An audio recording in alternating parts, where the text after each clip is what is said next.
तर मग मालिकेच्या आजच्या भागामध्ये आपण पाहणार आहोत की आता इकडे अर्जुन आणि सायली हे दोघंही जण गेलेले असतात, ते म्हणजे आता या सदा आणि त्यासोबत मैनाच्या घरी। त्याच वेळेला सदा आणि मैना आता रिक्वेस्ट करतच बोलत असतात की सॉरी, पण आमचं चुकलं, पुन्हा आमच्याकडनं अशा चुका होणार नाहीत। आणि त्याच वेळेला आता जेव्हा ते हे सगळं बोलत असतात मात्र आता त्यांच्याकडून मेन गोष्ट जाणून घ्यायची असते की त्यांनी हे कोणाच्या सांगण्यावरनं केलेलं आहे किंवा हा सगळा जो काही फोटो आहे तो खराच तसा आहे का। हे सगळं जाणून घेण्यासाठीच सायली आणि अर्जुन तिथे गेलेले असतात आणि त्यांच्याकडनं सत्य जाणून घेत असतात। परंतु तरीसुद्धा ते दोघंही जण खोटंच बोलत असतात की आता तुम्हा लोकांना तर कळलेलंच आहे ना की सायली माझी मुलगी नाही आहे, मग आता काय झालं। परंतु आता त्यांना हे जाणून घ्यायचं असतं की जर सायली तुमची मुलगी नाही आहे मग हा फोटो तुमच्याकडे आला तरी कसा। मला हे समजायचं आहे, मला या गोष्टी जर समजल्या ना तर मला सगळ्याच गोष्टी कळतील असं देखील आता अर्जुन बोलत असतो। पण तरी सुद्धा दोघंही जण काही तोंड उघडत नसतात। त्याच वेळेला आता अर्जुन म्हणतो मी एक काम करतो, सावंत पोलिसांना बोलवून घेतो, मग आता हे लोक आतमध्ये जाऊ दे, मग काय आपल्याला जे हवंय ते तर आपल्याला मिळेलच असं अर्जुन बोलू लागतो। त्यावर सायली ही अर्जुनला सांगत असते की हो हो बोलवा सावंत पोलिसांना। त्याच वेळेला नको हो, आधीच खूप मार खाऊन आलोय, 3 दिवस होतो तिथे असं देखील रडून रडून आता सदा बोलत असतो। सदाशिवाचं बोलतो तेव्हा मात्र मैना त्यांना म्हणते की ओ तुम्ही शांत बसा आणि त्याच वेळेला मी सांगते सगळं काही, पण तुम्ही असं करू नका असं देखील ती रडत रडत बोलत असते। आणि त्याच वेळेला आता ती लोक दोघंही जण सांगतात की तो फोटो ना खरं तर ना चिटकवला गेला होता, आम्हाला खरं तर 4च मुली आहेत आणि 4च मुली असताना मग ही 5वी मुलगी कोण, या 5व्या मुलीचा फोटो आम्हाला आमच्या फोटो फ्रेममध्ये लावायला सांगितलेला होता आणि ती फ्रेम आम्हाला तशी बनवून दिलेली होती की ही मुलगी तुमचीच आहे असं दाखवायचं आणि त्यासाठी पैसेही दिले होते असं मैना सांगू लागते। तर दुसरीकडे मात्र आता इकडे अस्मिताला जाग आलेली असते, अस्मिताचा BP लो झालेला असतो आणि त्यामुळे अचानकपणे तिला हे सगळं झालेलं असतं। पण आता तिला मात्र अश्विन जो आहे तो सांगत असतो की असं सगळं करून चालणार नाही, तू प्रेग्नेंट आहेस आणि या सगळ्याचे परिणाम बाळावर होऊ शकतात, त्यामुळे तू स्वतःला स्टेबल कर असं देखील अश्विन आता तिला बोलत असतो। पण आता अश्विनचं काही तिला ऐकायचं नसतं, तिला आता दिल्लीला जायची घाई झालेली असते कारण तिला सचिनचं खरं रूप जे कळलेलं असतं। तिला आता कळत असतं की हा जो सचिन आहे ना तो मुद्दामूनच आपल्याला फसवायचा प्रयत्न करत आहे, देखील विचार अस्मिताच्या मनामध्ये येत असतो। त्यामुळे अस्मिता आता त्या विचारांमध्ये हरवलेली असते आणि ती आता ठरवते की नाही आता मी इथे थांबणार नाही, मी दिल्लीला जाईन, त्याचं हॉटेल मला माहिती आहे, त्याने कोणतं हॉटेल बुक केले, मी सुद्धा अर्जुनला तेच हॉटेल बुक करायला सांगते असं बोलून ती आता आईकडून मोबाईल घेत असते, म्हणजेच कल्पनाला मोबाईल द्यायला सांगते आणि मी अर्जुनला कॉल करते। तर आता कल्पना सुद्धा नाईलाजास्तव का होईना अस्मिताच्या हातात मोबाईल देते आणि त्याच वेळेला आता अर्जुनला कॉल करायचा प्रयत्न सुरू असतो। अश्विन मात्र तिला समजावत असतो, अश्विन म्हणत असतो की हे सगळं तुझं चुकतंय, असा चुकीचा उपयोग करू नकोस, तुझी आता कंडिशन तशी नाही आहे, तुला आता स्वतःला शांत राहायला हवं, कारण जर तू अशीच हातापायी गेलीस तर या सगळ्याचा परिणाम खूप जास्त वाईट होऊ शकतो, याचा विचार करतेस का तू, नको, तू बाळाचा विचार कर। तर दुसरीकडे मात्र आता अर्जुनला सदा सगळं सत्य सांगतो, म्हणजेच तो आता सांगू लागतो की हे सगळं काही आम्ही पैशांसाठी केलं, खरं तर ना आम्हाला तो फोटो तसा बनवायला सांगितला होता आणि त्यामुळेच ना आम्ही तो फोटो तसा बनवला, यामागे आमचा दुसरा कोणताही हेतू नव्हता असं देखील आता बोललं जातं। म्हणजे मला काही कळलं नाही, हा फोटो पैसे देऊन तुम्हाला कोणी बनवायला सांगितला होता याचं उत्तर तर मला हवं आहे, ते आम्हाला ना आता नाव आठवत नाहीये असं काहीचं खोटं कारण सदा आणि मैना देऊ लागतात। मग आता या दोघांनाही कळून चुकतं की दोघंही जण पुन्हा एकदा खोटं बोलत आहेत आणि मग आता अर्जुन पुन्हा एकदा पोलिसांची धमकी देऊ लागतो। त्यावर आता सदा आणि मैना खरं बोलायला सुरुवात करतात आणि म्हणत असतात की आम्हाला फक्त 4च मुली आहेत, 5वी मुलगी तू नाही आहेस आमची। आणि त्याच वेळेला आता ते खरं तर ना आम्ही हे सगळं काही थोड्यासाठी पैशांसाठी केलं, खरं सांगतोय, पण आम्हाला पोलिसात देऊ नका। खरं सांगतोय काय, खरं सांगतोय? मला त्या माणसाचं नाव हवं आहे की तुम्हाला या सगळ्या गोष्टी कोणी करायला सांगितल्या. जर मला नाव समजलं ना तरच मी हे सगळ्यातून तुम्हाला सोडेन, नाहीतर तुम्हाला असा जेलमध्ये सडवेन ना की मग तिथे बसून मारच खावा लागेल, असं देखील आता त्याला सांगण्यात येतं. त्यावेळेला जशी पोलिसांची धमकी दाखवली जाते ना तसं मात्र आता खूप जास्त रिक्वेस्ट करतच ती आता म्हणू लागते की सॉरी, पण आम्हाला पोलिसात देऊ नका. जे काही खरं आहे ते मी सांगते ना, मला हे कोणी सांगितलं होतं. आणि त्याच वेळेला आता ती नाव हळूहळू आठवायचा प्रयत्न करत असते. नाव आठवलं की मी तुम्हाला सांगते, थांबा, माझ्या ओठांवरच ते नाव आहे, पण कसं सांगू ही तिला भीती असते, कारण महिपतने त्यांना धमकी देऊन ठेवलेली असते. पण आता पोलिसांच्या धमकीने आणि सायली अर्जुन त्यांच्या मानगुटीवरच बसल्याने खरं सांगावंच लागतं. आणि ती आता म्हणू लागते की महिपत शिकरे आहे तो माणूस. हे म्हटल्याबरोबर अर्जुन आणि सायलीला धक्काच बसतो. दुसरीकडे अस्मिता कंटिन्यू सचिनला कॉल करत असते आणि त्यामुळे आता सचिनला प्रश्न पडलेला असतो की ही जर आली इथे तर माझी वाट लागू शकते. म्हणजे जर ही इथे आली तर माझं काही खरं नाही. पण आपण काही झालं तरी सुद्धा आता तिला फोन लावायला हवा, नाहीतर आपली वाट लागेल. कारण ती जर दिल्लीला गेली तर मी तर इथे आहे आणि दिल्लीला तिला कळेल की मी तिथे नाही आहे, मग अजून संशय बळावेल. त्यापेक्षा ना मी तिच्याशी बोलून घेतो. आणि असा विचार करूनच ना तो आजूबाजूला पाहतो. साक्षी नसते, त्या संधीचा तो फायदा करायचा ठरवतो. तो लगेच आपला मोबाईल बाहेर काढतो आणि आपल्या मोबाईलवर ना फोन लावून घेतो. मोबाईलवर ना जेव्हा तो आता कॉल करतो ना तेव्हा मात्र आता नेमका फोन त्याने कल्पनाच्याच फोनवर केलेला असतो. आणि त्याच वेळेला आता अस्मिता कल्पनाकडनं मोबाईल खेचून घेत म्हणत असते की काय तू इथे फोन केला आहेस, तू आईच्या फोनवर फोन का केलायस? आता सांगायला का की माझ्याकडनं चूक झाली आणि हे सगळं काही? अगं माझ्या बायको, मी तुला फोन केला होता पण तू कॉलच रिसीव्ह करत नाही आहेस, मी तरी काय करू? असं खोटं नाटक आता तो सांगू लागतो. माझा मोबाईल कुठे आहे?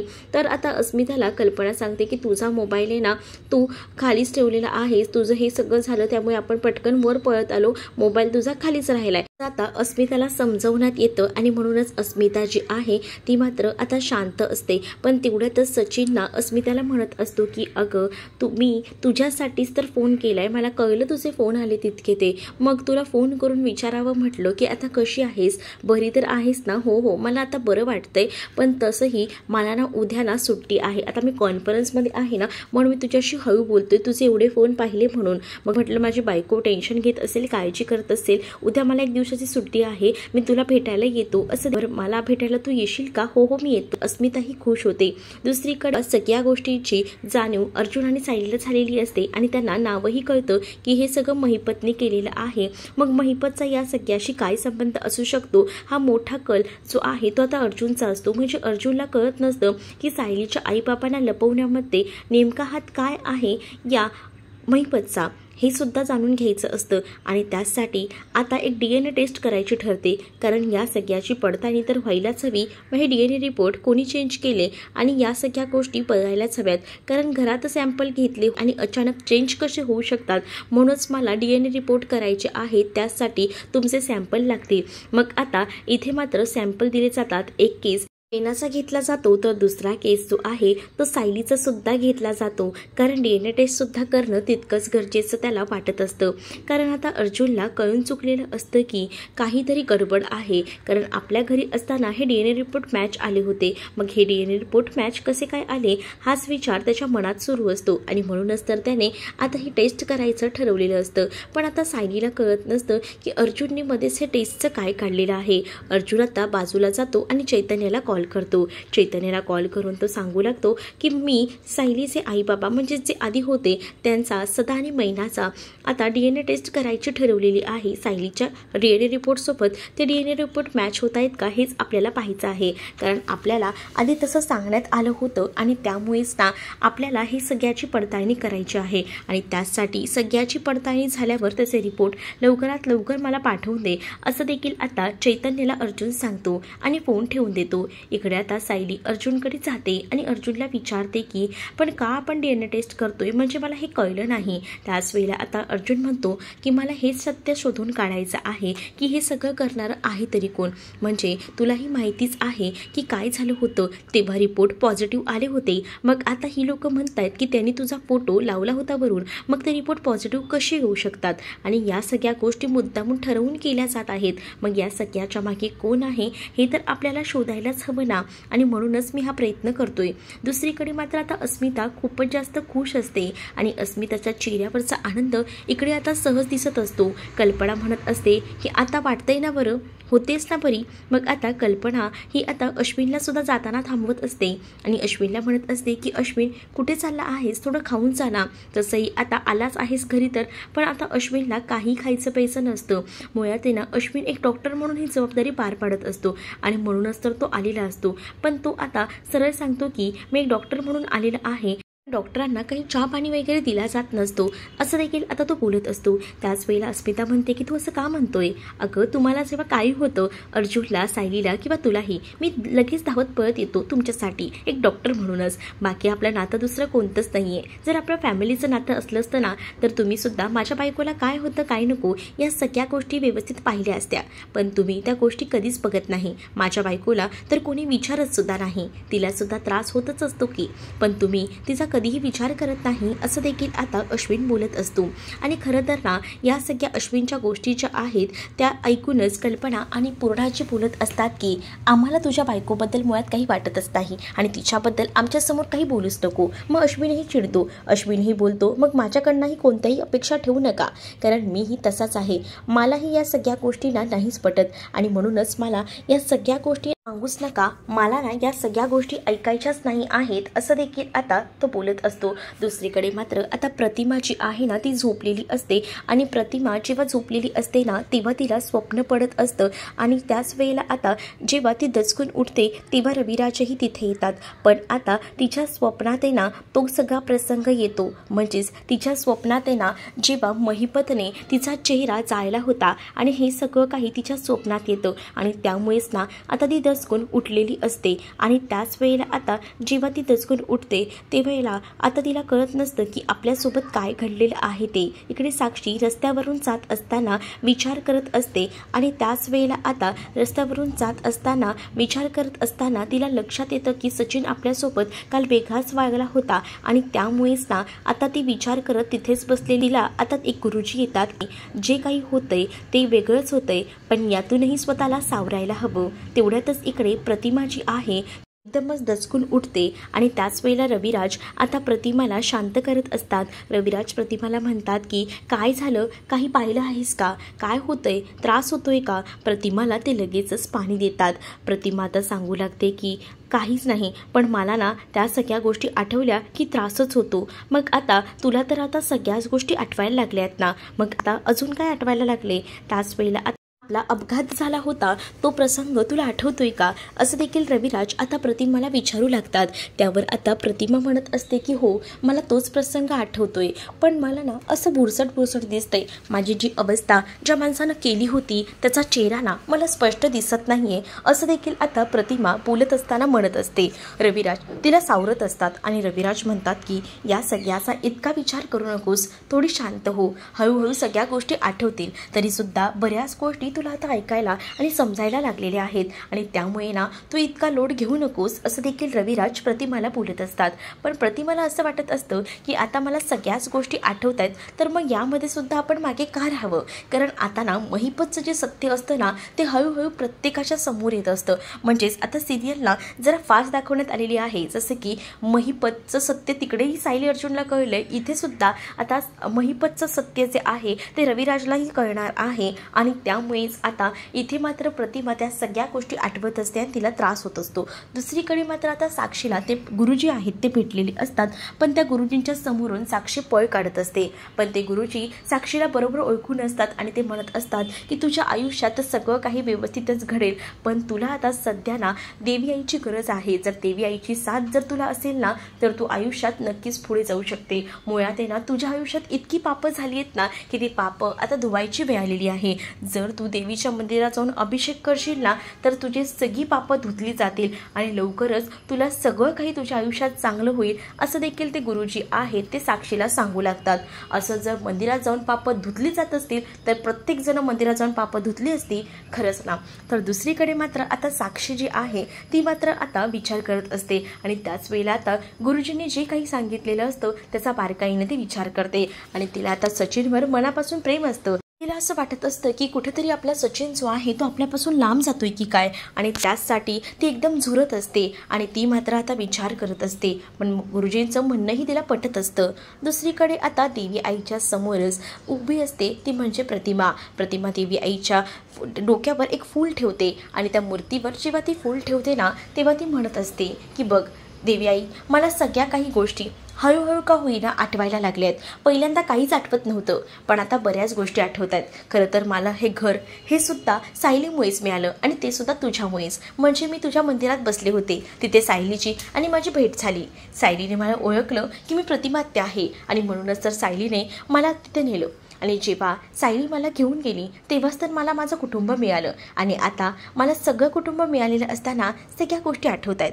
फक्त एकच गोष्ट माझ्याकडून मिस होते ते म्हणजे माझी ही अवस्था कोणी केली आणि या सगळ्यामध्ये कोण मागे होता या सगळ्याची पडताळणी मला हवी आहे। पण हे सगळं माझ्या बाबतीत कोणी केलं असेल असा विचार देखील आता इथे प्रतिमा करत असते आणि देवी आईकडे तिने कौल लावलेला असतो की हा व्यक्ती मला सापडेल का आणि देवी आई अक्षरशः फूल पाडून तिला कौल देते आणि देवी आई जेव्हा कौल देते ना तेव्हा मात्र आता इकडे खूप जास्त भरून प्रतिमाला आलेलं असतं आणि प्रतिमा खूपच खुश असते आणि प्रतिमा पाहत राहते। प्रतिमाला देवी आईने कौल दिल्यामुळे प्रतिमा आता खूप जास्त खुश असते आणि ती विचार करते की फायनली मला आता हळूहळू का होईना सगळं आठवेल आणि म्हणजेच तो माणूस कोण आहे हे सुद्धा दिसेल। तुझा आशीर्वाद मला मिळालाय ना यातच मला सगळं जग जिंकल्यासारखं वाटतंय असं देखील प्रतिमा देवी आई समोर उभं राहून बोलत असते। तर दुसरीकडे मात्र आता प्रतिमाला इतका आनंद झालेला असतो ना की प्रतिमा आता ह्या सगळ्या गोष्टी खुश होऊनच बोलत असते। दुसरीकडे मात्र आता पाहायला मिळतं की अर्जुन आणि सायली आता घरी आलेले असतात आणि त्याच वेळेला आता सायली अर्जुनला म्हणत असते की बघा ना तो फोटोसुद्धा महिपतनेच त्यांना तिथे लावायला सांगितला होता। पण मला एक गोष्ट कळत नाही आहे की माझ्या आईबाबांमध्ये आणि या सगळ्यामध्ये महिपतचा काय संबंध येतोय। म्हणजे मला कुठेही लिंक लागत नाही आहे बघा। म्हणजे या सगळ्या गोष्टींना कशा फिरून येत आहेत त्या महिपतकडे हेच मला कळत नाहीये।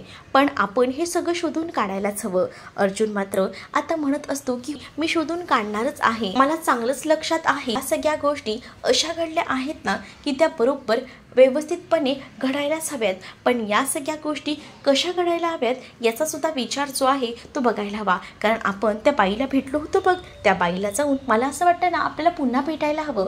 तीच बाई आपल्याला योग्य ती दिशा देऊ शकते, तिला सगळी माहिती आहे कारण तिच्याकडेच लहानाची मोठी ती बबली झालेली आहे। मग या बबलीचं सत्य तर आपण शोधून काढायलाच हवं असं देखील आता म्हटलं जात असतं। मग आता या बबलीचं सत्य शोधून काढण्यासाठी अर्जुन आता उद्याच लगेचच त्या बाईकडे जाणार असतो। तर सायलीही त्याला म्हणत असते की मीही तुमच्यासोबत येऊ का। अर्जुन म्हणतो की नाही, आधी मी माझ्या परीने सगळे प्रयत्न करून बघतो।